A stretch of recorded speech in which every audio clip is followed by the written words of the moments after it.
Hello everyone. Welcome to Russell Cooks. Thanks so much for joining me. Today, I got something amazing. I really love this. It's one of the best condiments. I'd say it's even better than ketchup. But it's something called Caramelized Onion Jam.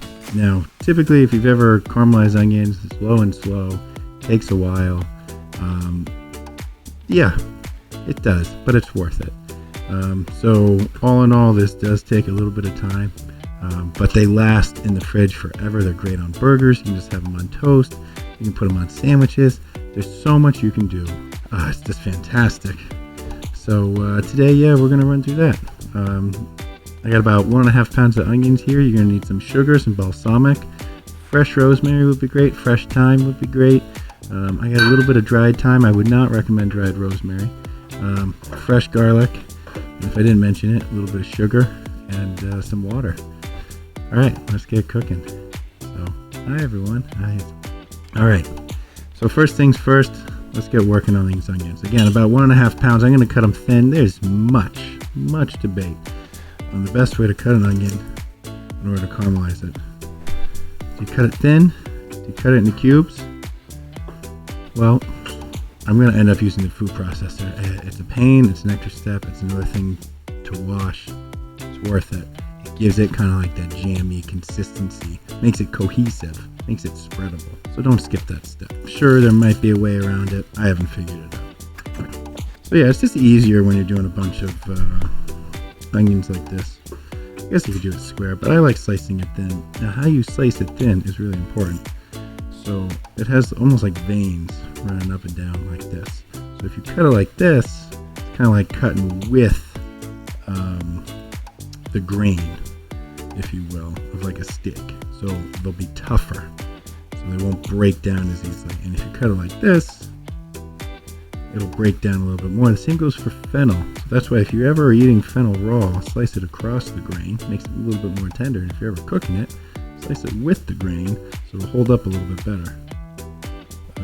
Still haven't figured out a fantastic way to peel these other than taking off extra layers. Yeah, so if I had thought ahead, I probably would have gotten beef and made some really nice. So I'm going to cut half of these with the grain and half without. And we'll look at the ones that really break down. And we'll know that those are the ones that I cut against the grain.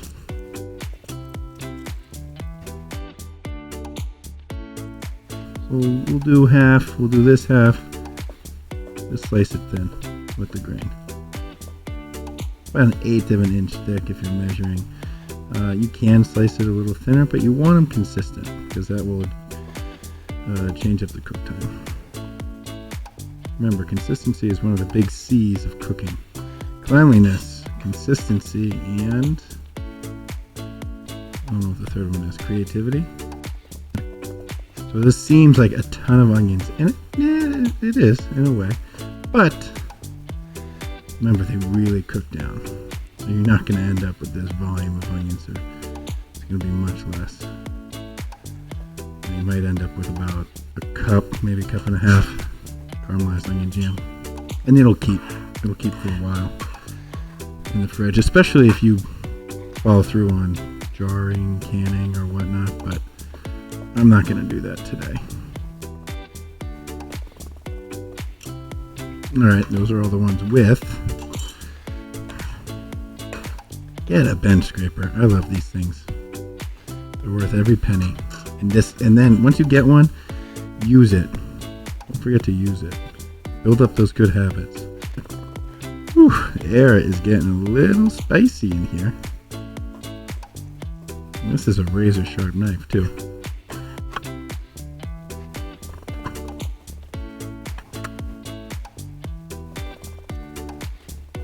Last but not least,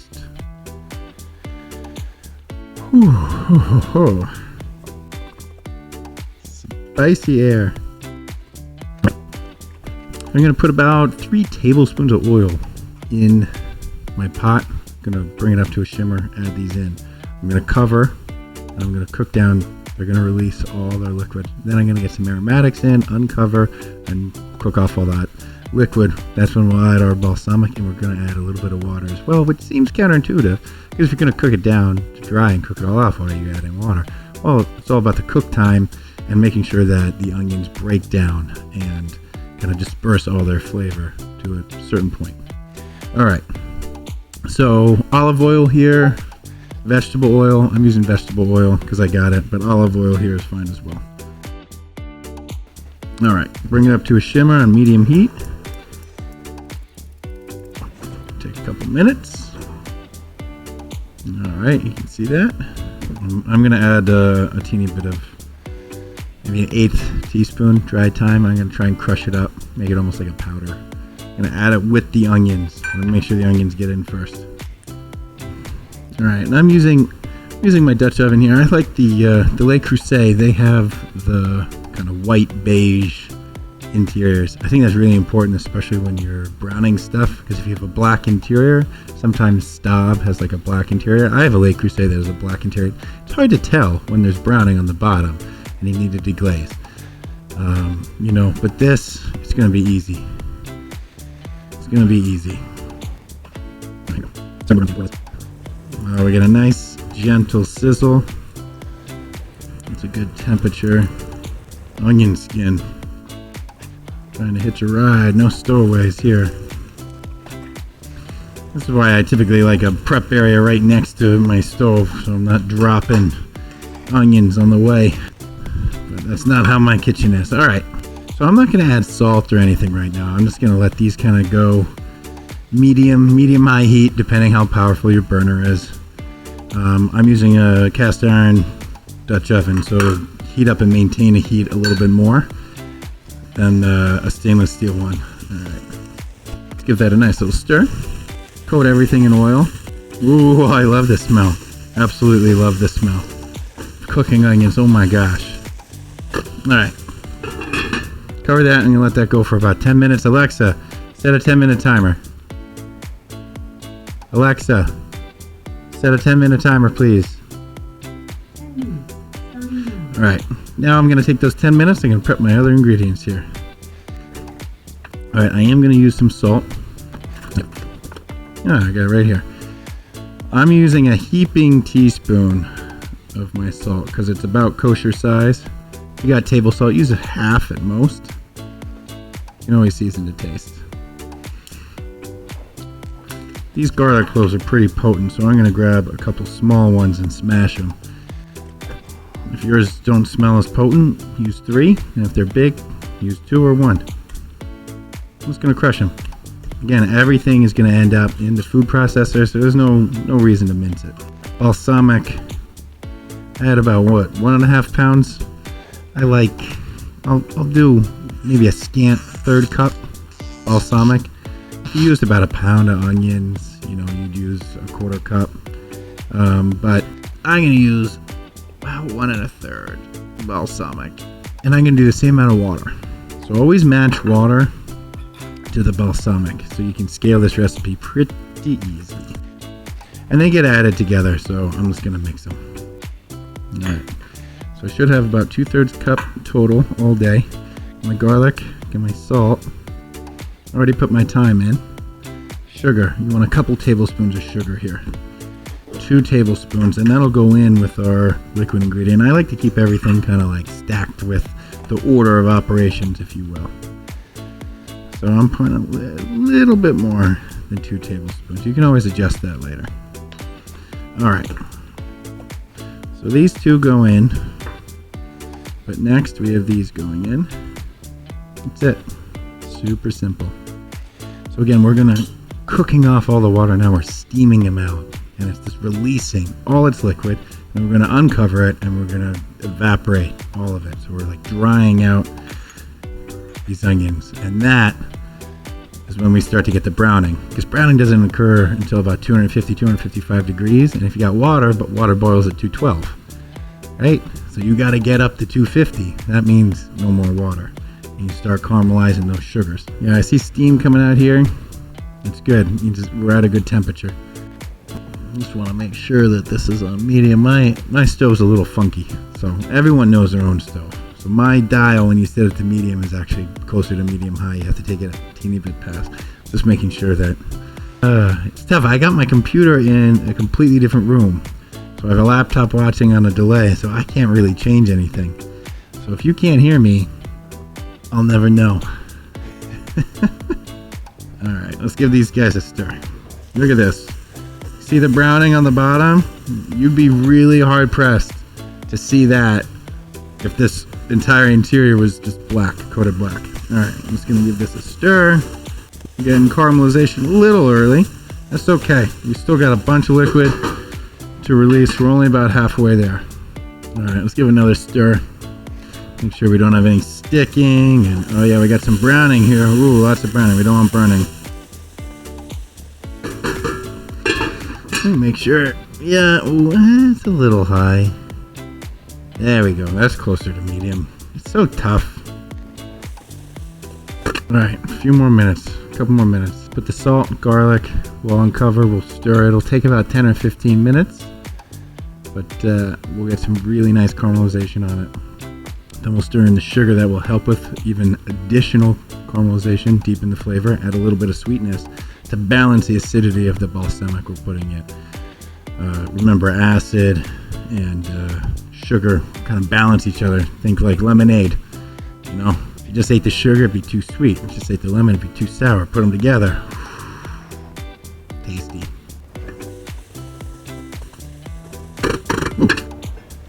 Alright, we're just about at the 10-minute part. So let's get our heaping half teaspoon of salt in here. And our garlic. Alright, Alexa, cancel timer. Alexa, cancel timer, please. Alexa, set a 10-minute timer, please. Alright, it's okay if a lot of the browning sticks to the bottom. Because remember, this isn't non-stick.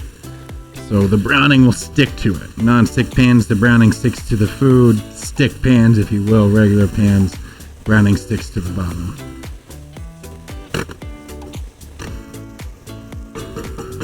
Might have to turn your heat up to medium-high from medium here, but you don't want to go to high.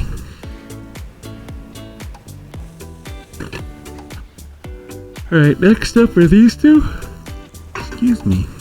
Should have had another cup of coffee today. I'll make myself some tea.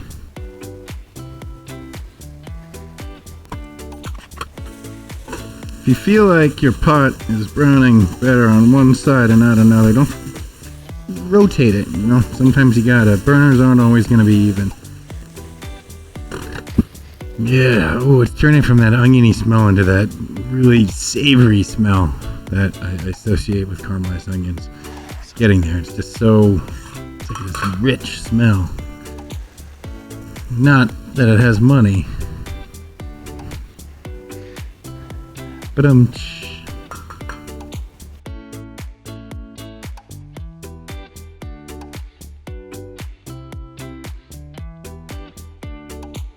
remember, about 10 minutes, just the heat is needed. You don't want scorching, you don't want charring, you don't want burning.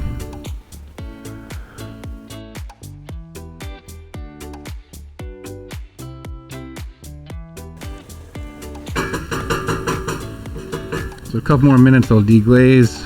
It'll get all the browning up, and I'll really incorporate that browning throughout the onions.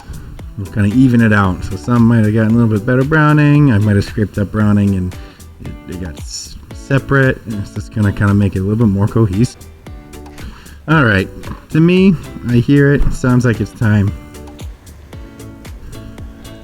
I'm going to stir in the sugar.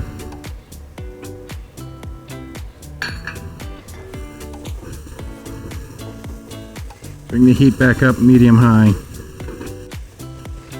They're about caramelized. This isn't as deeply caramelized as I'd like. You can take it a little further. A couple more minutes might help. There goes our balsamic. Now we are scraping up all of that delicious browning on the bottom. Remember, we put our water in as well. I did about a third cup. And look at this. If we hadn't have added the water, this probably would be bone dry already. We got to break these onions down a little bit more. And you can see stuff like ones like this. This is cut with the grain. Really held up.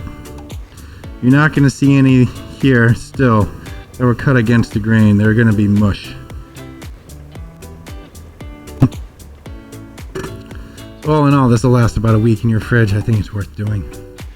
Absolutely, especially if you're gonna have burgers. We tend to do burgers every week, and this, amazing with beef burger. But if you do something like a turkey burger, this will really ramp it up because this will add a lot of savoriness. Something that sometimes turkey burgers lack. They're not super fatty and greasy like a delicious beef burger. So I'm going to cook this until it's about dry. Transfer it over to the food processor. Don't skip this step. And if you took it off right now, it would be a little bit too acidic. And we put sugar in there to balance the acidity, but balsamic is so acidic. And this is garlic right there. Look at how much that's broken down. Look at how brown that is. This is deep flavor. Where are we at? About 30 minutes? Alexa, cancel timer. Alright, we're just about there. Looking pretty dry. I don't want anything to start sticking. I want it to come up with caramelized onions. Give it another 30 seconds or so.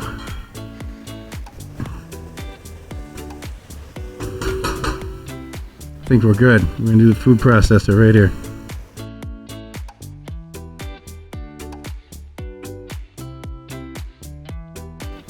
Alright, remember this is going to be hot. So if your hand's here, make sure you got a hot mitt or a towel or something in between. Just want to do a couple pulses. You want it jammy, you want it kind of chunky. Oh, look at that.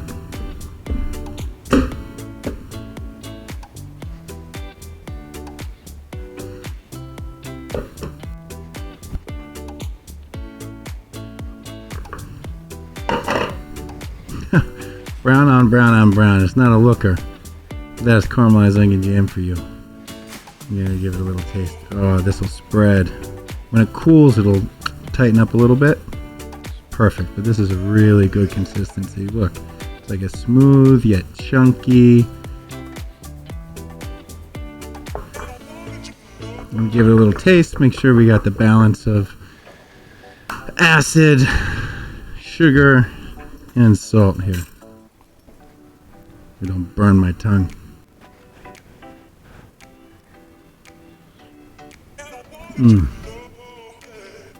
Rich caramelized onion flavor and a little bit of the balsamic.